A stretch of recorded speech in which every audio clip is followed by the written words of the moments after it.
trezit astăzi din nou prin mila ta. Inspira aerul curat din mâna ta. Îmi dau seama că ce am e tot al tău și nimic din ce îmi dai nu-i meritul meu, dar al tău. O, Iisuse bun, e doar harul tău.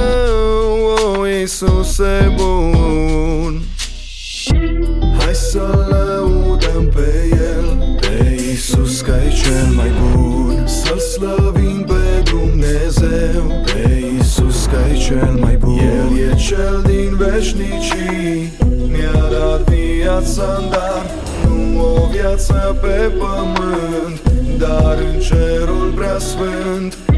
Hai să lăudăm pe El, pe Iisus că-i cel mai bun. Să-L slăvim pe Dumnezeu, pe Iisus că-i cel mai bun. El e cel din veșnicii, mi-a dat viața în dar, nu o viață pe pământ, dar în cerul preasfânt.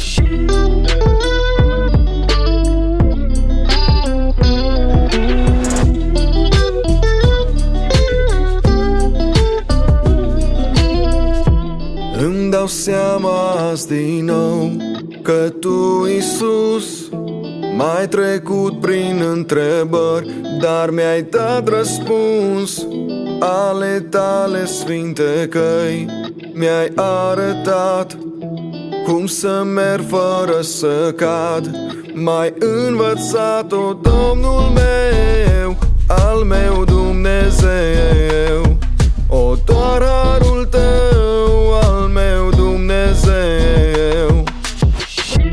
Hai să lăudăm pe El, pe Iisus că-i cel mai bun. Să-L slăvim pe Dumnezeu, pe Iisus că-i cel mai bun. El e cel din veșnicii, mi-a dat viața în dar, nu o viață pe pământ, dar în cerul preasfânt.